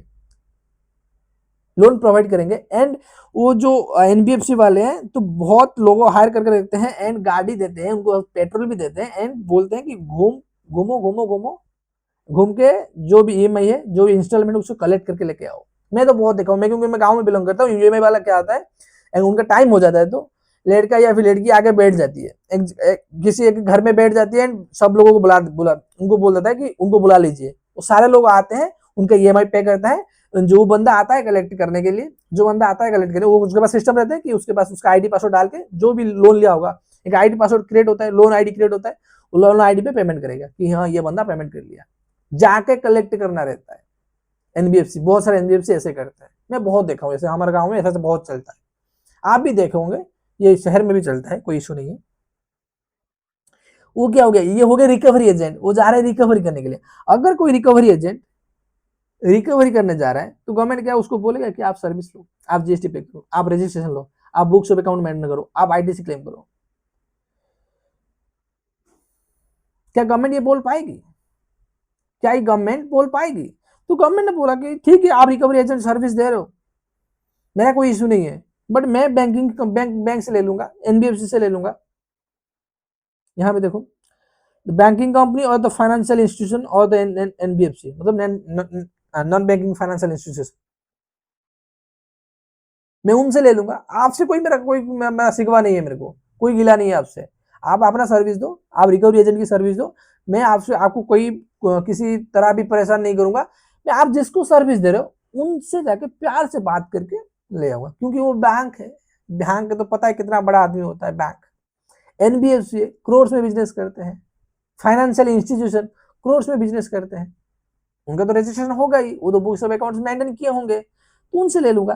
तो रिकवरी एजेंट का भी सेम कंसेप्ट है, सेम लॉजिक है। अगर कोई रिकवरी एजेंट की सर्विस दे रहा है, कोई एनी रिकवरी एजेंट इसको दे रहा है बैंकिंग एंड फाइनेंशियल इंस्टीट्यूशन को, इंश्योरेंस एजेंट इंश्योरेंस कंपनी को देगा, रिकवरी एजेंट रिकवरी, बैंक का भी रिकवरी हो सकता है, एनबीएफसी का भी रिकवरी हो सकता है। यहाँ पे बैंकिंग कंपनी एनबीएफसी दोनों कवर है, यहाँ पे बैंकिंग कंपनी एनबीएफसी कंपनी दोनों कवर है या ना? ठीक है, यहाँ पे जो पीछे पीछे आ रहा है इतना इंपोर्टेंट नहीं है, जो इंपोर्टेंट है हम ऑलरेडी खत्म कर चुके हैं, एंड जो आगे जो एक दो इंपोर्टेंट है वो पीछे एकदम, ये एक बार रीडिंग करके खत्म करते हैं। ठीक है, आपको बार बार रिवाइज करना है, इसमें समझाने के लिए कुछ नहीं है, फिर भी मैं आपको लॉजिक दे रहा हूँ ताकि आपको याद रह पाए गवर्नमेंट का क्या थॉट प्रोसेस था इसको आरसीए में डालने की, ये देने के लिए कोशिश कर रहा हूँ। ठीक है, आप एक बार ये ट्रिक को पकड़िए, ये लॉजिक को पकड़िए, एंड थोड़ा सा याद करने के लिए कोशिश करिए। ठीक है, supply of services by music composer, photographer, artist or the like by way of transfer or permitting the use of enjoyment of copyright covered under section 13 subsection 1 clause A of the Copyright Act 1957 relating to the original document, ये वगैरह वगैरह वगैरह। इतना मोटा मोटी समझ लीजिए। कोई भी म्यूजिक कंपोजर मतलब क्या होता है, जो भी म्यूजिक मतलब एक गाना शूट होता है, म्यूजिक कंपोज करने के लिए एक बंदा रहता है ना, सिंगर होता है, कंपोजर होता है, वही है। कंपोजर हो गया, फोटोग्राफर हो गया, आर्टिस्ट हो गया, any like of the artist हो गया, वो मतलब यूनिट से, मतलब क्या होगा, इंडस्ट्री से, मूवी इंडस्ट्री से कौन सर्विस दे रहा है, म्यूजिक कंपोजर, फोटोग्राफर, आर्टिस्ट और any like this any person, किसको दे रहा है, म्यूजिक कंपनी को। जैसे मान लीजिए Zee entertainment limited, Sony entertainment limited, जिल का बात, जी एंटरटेनमेंट लिमिटेड, जी का बात करते हैं, जी एंटरटेनमेंट लिमिटेड। मान लीजिए ये कोई गाना शूट कर रहा है, गाना की रिकॉर्डिंग कर रहा है, एक सिंगर आया, म्यूजिक कंपोजर आया, सर्विस दिया, किसको सर्विस दिया, जी को, जी एंटरटेनमेंट लिमिटेड को सर्विस दिया। जीएसटी कौन पे करेगा? जैसे मैं एक सिंगर हूं, मान लीजिए मैं एक सिंगर हूं, एंड मैं जी को जाके मैं सिंगिंग का सर्विस दिया, कंपोज किया गाना को, ठीक है, एंड उसके बदले मेरे को जी से मान लीजिए 5 लाख रुपया एज ए रेम्यूनरेशन या फिर एज ए मेरा फी मिला, मेरा म्यूजिक कंपोजिंग फी मिला। क्या मेरे को जीएसटी रजिस्ट्रेशन लेना पड़ेगा? क्या? क्योंकि ये लॉजिकल है, क्योंकि जैसे मान लीजिए बहुत बड़े बड़े आर्टिस्ट है, वो बहुत हैवी अमाउंट चार्ज करते हैं। जब हमारा रजिस्ट्रेशन की लिमिट है 20 लाख, 10 लाख, 20 लाख, 40 लाख, उनका आसानी से क्लियर हो जाएगी। अरिजीत सिंह सोच लीजिए, अरिजीत सिंह कितना चार्ज करता होगा एक गाना में, बहुत चार्ज करता होगा। म्यूजिक कंपोजिंग जो करते हैं हॉलीवुड हो गया, बॉलीवुड हो गया, साउथ मूवी हो गया, जो भी हो गया, बहुत चार्ज करते हैं, करोड़ में चार्ज करते हैं। तो उनको एक सर्विस में तो उनका टर्नओवर की जो रजिस्ट्रेशन की लिमिट है तो क्रॉस कर जाएगी। अगर आपको जीएसटी देने की लायबल हो रहा है, जीएसटी देने, जीएसटी पे करने की नौबत आ रही है, तो आपको रजिस्ट्रेशन लेना पड़ेगा। जब तक आप रजिस्ट्रेशन नहीं लियो हो तो आप जीएसटी में कोई भी काम नहीं कर सकते हो, जीएसटी में कोई भी काम नहीं कर सकते हो, उसके लिए आपको रजिस्ट्रेशन लेना पड़ेगा, है या ना। तो इसके बदले क्या होगा, उनको रजिस्ट्रेशन लेना पड़ जाएगी। तो गवर्नमेंट ने सोचा कि ऐसे बहुत सारे आर्टिस्ट हैं, ऐसे बहुत सारे आर्टिस्ट है, छोटे मोटे आर्टिस्ट है, जो जिनका रेवेन्यू 10 लाख 20 लाख 40 लाख से ज्यादा है, 40 लाख तो नहीं आएगी सर्विस है, 10 लाख 20 लाख से ज्यादा है। अगर ये वाला कंडीशन नहीं डालेंगे तो उनको रजिस्ट्रेशन लेना पड़ जाएगा। वो मूवी करेंगे या फिर जीएसटी का बिजनेस करेंगे यहाँ पे। तो उनको ये बोला, जो म्यूजिक कंपोजिंग कंपनी है, जो कंपनी होता है उनको वहां पे तो सारा चीज होता है ना, सारा चीज होता है। अकाउंट्स का बंदे रहते हैं, म्यूजिक कंपोजर रहते हैं, एडमिनिस्ट्रेशन ऑफिस एडमिनिस्ट्रेटिव डिपार्टमेंट रहता है, हर कोई रहता है। उन मैनेज करने के लिए एक फ्लो ऑफ यूनिटी रहता है। तो गवर्नमेंट ने बोला उनसे ले लेते हैं, उनको रेस्पॉन्सिबिलिटी देते हैं, उनको जिम्मा देते हैं कि आप जितना भी फी पे कर रहे हो उसके ऊपर जितना भी जीएसटी बन रहा है, आप हमको पे कर दीजिए। आप क्या करो, आप हमको पे कर दीजिए, हम म्यूजिक कंपोजर के पास या फिर आर्टिस्ट या फिर फोटोग्राफर के पास नहीं जाएंगे, आप उनको पे करो, कोई इशू नहीं है, आप उनको पे करो, कोई इशू नहीं है। बट जो भी जीएसटी की जो फी कर उसके ऊपर जीएसटी जो हो रहा है, उसके ऊपर जो भी जीएसटी बन रहा है हमको पे कर दीजिए, उसके ऊपर जो भी जीएसटी बन रहा है हमको पे कर दीजिए। आया ना, ये समझ में आ गया। तो गवर्नमेंट का थर्ड प्रोसेस क्लियर है। जहां पे जीएसटी अमाउंट, बहुत जीएसटी अमाउंट आ रहा है, उनके ऊपर आरसीएम लगा के, जो मान लीजिए सप्लायर अनरजिस्टर्ड है एंड सॉरी रेसिपिएंट रजिस्टर्ड है, तो रेसिपिएंट से ले लो। एंड अगर सप्लायर बड़ा आदमी है और गवर्नमेंट चाहता है कि जेन्युइन केसेस आर्टिस्ट वगैरह जेन्युइन है, तो उनको क्या रजिस्ट्रेशन दिलाएंगे। तो ऐसे बेहतर है कि जो जिसको सर्विस दे रहे हैं, जो कंपनी को सर्विस दे रहे हैं, जैसे जी तो रजिस्टर्ड है, उसका नाम है जी एंटरटेनमेंट लिमिटेड, जील शॉर्टकट में जील बोलते हैं, मैं शेयर खरीद के रखा हूं, जील, ठीक है ना, है ना। तो जी एंटरटेनमेंट को रेस्पॉन्सिबिलिटी देते हैं, वो सर्विस पे कर देंगे, वो सर्विस पे कर देंगे, है ना। ये समझ में आ गया, ठीक है। ये पढ़ने के बाद मैं रिवाइज करा दूंगा, ओके, ये पढ़ने के बाद मैं रिवाइज करा दूंगा, ठीक है। ये भी वही बोलता है कि supplier of services by author by way of transfer of the permitting the use or enjoyment of a copyright cover under the copyright act related to the literature. जैसे मान लीजिए मैं एक ऑथर हूं, मैं कोई एक जीएसटी की किताब लिखा, क्या लिखा, जीएसटी की किताब लिखा। मान लीजिए कोई एक पर्टिकुलर ऑथर, मान लीजिए XYZ पब्लिकेशन लिमिटेड मेरे पास आया, सर आपकी जो जीएसटी लिखे हो उसका राइट हमको दे दीजिए, कॉपीराइट हमको दे दीजिए, ठीक है ना। यहाँ नोटिस कर सकते हो, कॉपीराइट हमको दे दीजिए, इसके बदले आपको कुछ हम पे करेंगे। जब आप कॉपीराइट दोगे, आप जो कंटेंट लिखे हो उसको हम यूज करेंगे, उसके बदले आपको कुछ देना पड़ेगा। कॉपीराइट की बहुत चलता है, कॉपीराइट रजिस्टर्ड भी होता है कॉपीराइट एक्ट में, है ना। तो आप कॉपीराइट यूज करने के लिए परमिट दे रहे हो, उसके बदले आपको कुछ कमीशन मिल रही है, या उसके बदले कुछ आपको चार्जेस चार्ज कर रहे हो आप। मान लीजिए यहां पे एग्जांपल लिख रहा हूं, जीएसटी बाय कानन एक बुक लिखा,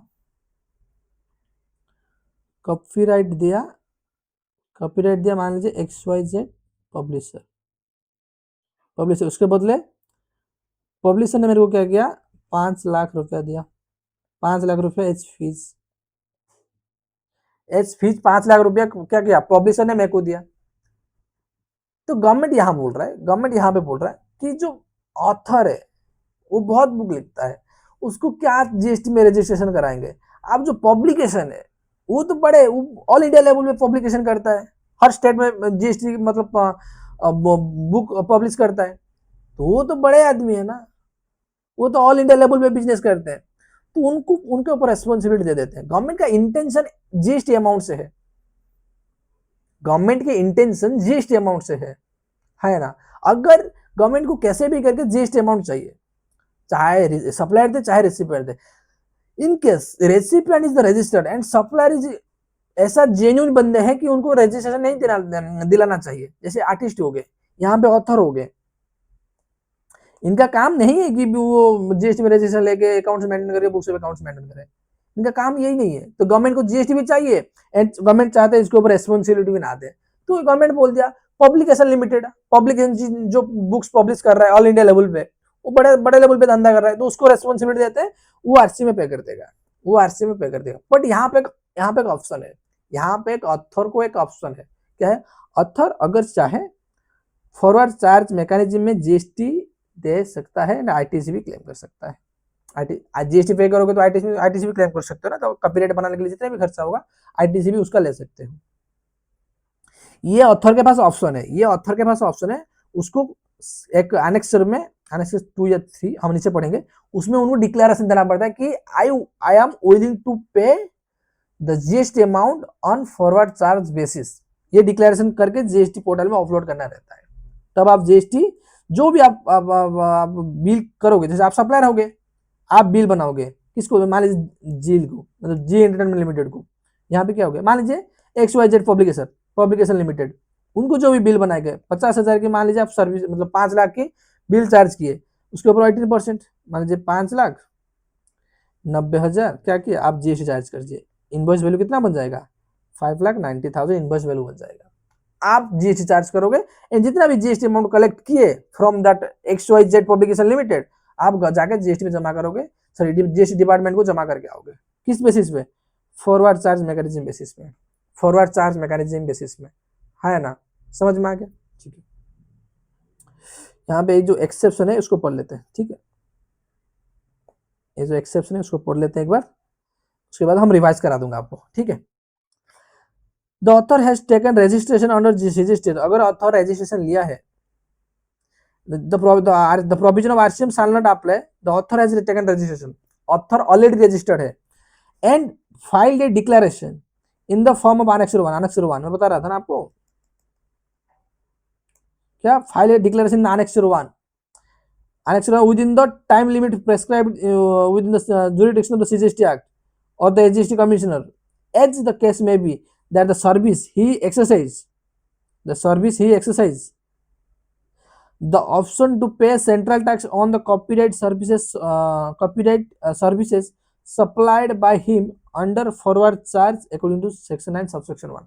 ये बोलने के लिए कोशिश कर रहा है, अगर ऑथर रजिस्ट्रेशन लिया है एंड Annex 1 में डिक्लेरेशन देता है कि जो भी मैं कॉपीराइट की सर्विस दे रहा हूँ उसके ऊपर जो भी जीएसटी लगेगी मैं आरसीएम फॉरवर्ड चार्ज मैकेनिज्म में जीएसटी पे करूंगा, आप उसको वो टाइम लिमिट के अंदर आपको अगर डिक्लेरेशन दे रहे हो, then you can charge the GST amount and you can submit the GST amount to the GST department, है ना, समझ में आ गया, ठीक है। पहले एक बार रिवाइज कर देते हैं, उसके बाद यही रखेंगे या फिर आगे क्या करेंगे, नहीं खत्म कर देंगे, ऐसा कोई बहुत ज्यादा ट्रांजेक्शन है नहीं, खत्म कर देंगे, नहीं तो आप बोलोगे तो हम नेक्स्ट क्लास को भी हम उसको एक्सटेंड कर देंगे, ठीक है। क्या हम पढ़ रहे हैं, पहले हम क्या पढ़े थे, जीटीए वाला services, transportation of goods of services bye transportation of goods by road provided by GTA, किसको दे रहा है, factory, society, cooperative society, body corporate, registered person, form and casual taxable person, है ना, इनको अगर सर्विस दे रहा है तो क्या होगी, तो आरसीएम लग जाएगी, ये हो गया। उसके बाद लीगल सर्विसेज में क्या आएगी, अगर कोई एडवोकेट, इंडिविजुअल एडवोकेट या फिर फार्म ऑफ एडवोकेट या फिर सीनियर एडवोकेट लीगल सर्विसेज दे रहा है, लीगल सर्विसेज में क्या क्या आएगी, कंसल्टिंग आएगी, हमारा प्रोफेशनल सर्विसेज आएगा, physical representation in the court भी आएगी। अगर वो सर्विसेज बाय दे रहा है individual advocate, senior advocate and firm of advocate, किसको दे रहा है, एनीबॉडी कॉर्पोरेट, तो आरसीएम लगेगी, है ना, एनीबॉडी कॉर्पोरेट, ये चीज नोटिस करना, ठीक है। और लीगल के रिलेटेड और भी है, आर्बिट्रल ट्रिब्यूनल, अगर आर्बिट्रेशन सर्विस दे रहा है एनी आर्बिट्रल ट्रिब्यूनल, किसको दे रहा है, any business entity located in the taxable territory,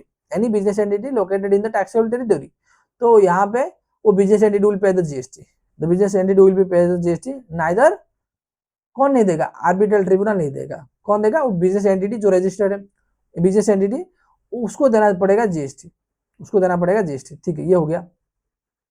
उसके बाद क्या हो गया, स्पॉन्सरशिप सर्विसेज, अगर supply bye any person, supplier कौन होना चाहिए, एनी पर्सन, रेसिपिएंट कौन होना चाहिए, बॉडी कॉर्पोरेट एंड फार्म, यहाँ पे रेसिपिएंट सिर्फ 2 होना चाहिए, बॉडी कॉर्पोरेट एंड फार्म, अगर रेसिपिएंट ये बॉडी कॉर्पोरेट है एंड या फिर फार्म है एंड सप्लायर कोई भी है, स्पॉन्सरशिप सर्विस कोई भी दे सकता है, सप्लायर कोई भी है, ये अगर रिसिपिएंट बड़ी कॉर्पोरेट फार्म है तो इसके ऊपर आरसीएफ लगेगा एंड आरसीएफ में टैक्स देना पड़ेगा रेसिपिएंट को टैक्स देना पड़ेगा, ठीक है।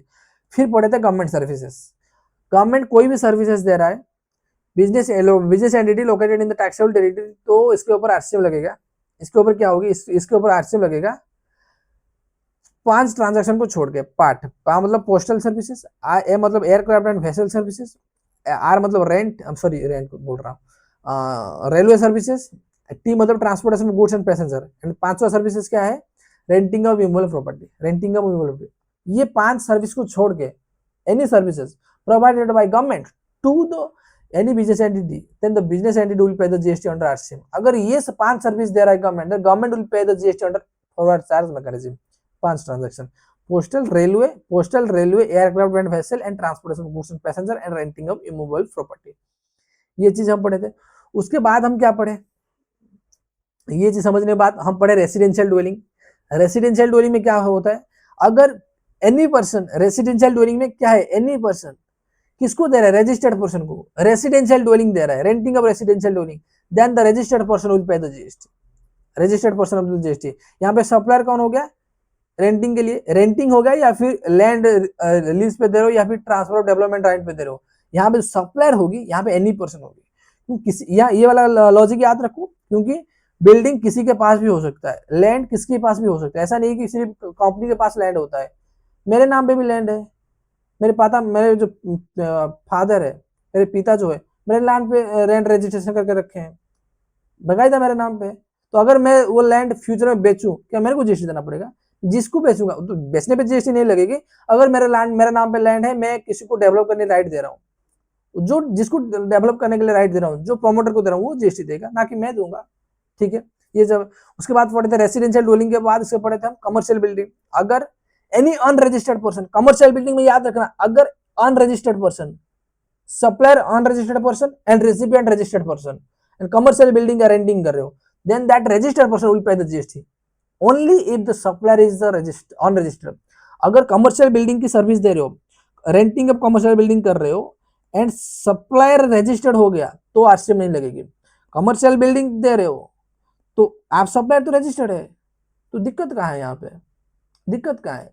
तो ये वाला आरसीएम क्यों लगाए थे, क्योंकि बहुत सारे लोग ऐसे अनरजिस्टर्ड पर्सन हैं जो भाड़ा पर लगाते हैं, कमरा वगैरह भाड़ा पर लगाते हैं, एंड रजिस्टर्ड पर्सन को भी लगाते हैं। तो रजिस्टर्ड पर्सन क्या होता है, वो चार्ज नहीं करेगी, अनरजिस्टर्ड है वो तो जीएसटी चार्ज नहीं करेगी, एंड रजिस्टर्ड पर्सन को बोल देते हैं ना, वो चार्ज करके हमको दे देगा, वो चार्ज करके हमको दे देगा। इसीलिए ये वाला मतलब आरसीएम लगाया गया। एंड कमर्शियल बिल्डिंग में सप्लायर अगर रजिस्टर्ड है तो इशू क्या है, तो सप्लायर दे दी, कमर्शियल बिल्डिंग दे रहा है एंड कमर्शियल बिल्डिंग रेंट दे रहा है एंड रजिस्टर्ड है, तो सप्लायर दे देगी।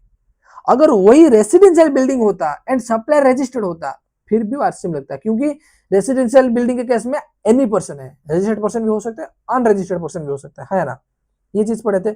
उसके बाद हम क्या पढ़े, उसके बाद पढ़े इंश्योरेंस एजेंट। अगर इंश्योरेंस कंपनी को दे रहे हैं आरसीएम लगेगा। रिकवरी एजेंट, बैंकिंग कंपनी या फिर एनबीएफसी को दे रहे हैं तो आरसीएम लगेगा, है ना। अगर any person transfer of development right they रहा है, टीडीएस ट्रांसफर कर रहा है या फिर एफएसआई ट्रांसफर कर रहा है, फ्लोर स्पेस इंडेक्स ट्रांसफर कर रहा है, किसको ट्रांसफर कर रहा है, प्रोमोटर को ट्रांसफर कर रहा है, then promoter will pay the GST. हमारा एग्जांपल में एनी पर्सन क्या था, रामू काका। अगर रामू काका कोई भी लैंड दे रहा है एज ए टीडीआर या फिर एज ए एफएसआई, तो प्रोमोटर जो भी कंस्ट्रक्शन कंपनी होगी, जो भी बिल्डिंग बनाएगी, मतलब कंट्रैक्टर होगी, वो पे करेगा जीएसटी अंडर आरसीएम। अगेन पढ़े थे lease, long term lease of land more than 30 years वाला, any person to the promoter will pay the GST under RCM। ये चीज पढ़े थे। And insurance agent and recovery agent तो हम पढ़ ही लिए, है ना। रिवीजन हो गया 5 मिनट का, आप याद रह जाएगा तो आपके दिमाग में, तो आपको इतना समय भी नहीं लगेगा। मल्टीपल रिवीजन करोगे तो आपको ऐसा लगेगा 5 मिनट में आपको आरसीएम पूरा चैप्टर आरसीएम 5 मिनट में आपकी रिवाइज हो जाएगी। जैसे मैंने आपको 2-3 मिनट में आप सारा करा दिया, आपको समझाते हुए किया। ऐसे बोलता तो मैं 2 मिनट में बोल देता, आपको समझाते हुए मैंने 5 मिनट में आपको रिवाइज करा दिया लगभग सारा आरसीएम, 70-80% आरसीएम। ना समझाता था 2 मिनट में हो जाता, ठीक है। तो आप क्या बोल रहे हो, आगे पढ़ें या फिर यही देख लेते हैं एक बार कितना रहा, उसके बाद यहीं भी रख लेते हैं, नहीं तो एक और भी कंप्लीट हम कर सकते हैं, यहीं रख लेते हैं। यहाँ पे ही विराम देते हैं आज के लेक्चर को एंड क्या करेंगे आगे से, जहाँ पे नेक्स्ट लेक्चर में मैं कोशिश करूंगा, यहाँ तक हम कंप्लीट कर दिए, नेक्स्ट लेक्चर में मैं कोशिश करूंगा ये चैप्टर निपटाने के लिए मैक्स टू मैक्स और 2 लेक्चर बनेगी। मैं कोशिश करूंगा कि अगले लेक्चर में खत्म कर दूं बहुत डिटेल में, ऐसा नहीं मैं भगा दूंगा, बहुत डिटेल में कंप्लीट कराऊंगा। एंड नेक्स्ट लेक्चर यहाँ उसके बाद हम कंपोजिशन चैप्टर शुरू करेंगे, इसके बाद हम क्वेश्चन प्रैक्टिस थोड़ा थोड़ा शुरू करेंगे, ठीक है। आई होप ये वीडियो आपकी अच्छी लगी होगी एंड अगर ये वीडियो आपको अच्छा लग रहा है एंड आपको कोई भी मदद मिल रहा है, कुछ भी मदद मिल रहा है, आप दोस्तों लोगों के साथ शेयर करिए एंड ये चैनल को थोड़ा सा सपोर्ट दिखाइए ताकि मैं बहुत लोगों तक रीच कर पाऊँ, ठीक है। तो आई होप ये वीडियो अच्छी लगी एंड अगर अच्छा लगा होगा तो एक प्यारा सा कमेंट वीडियो बॉक्स में डाल देना, मैं रिप्लाई भी करूंगा, देखता भी हूँ। एंड मिलते हैं नेक्स्ट वीडियो में, तब तक के लिए गुड बाय, टेक केयर।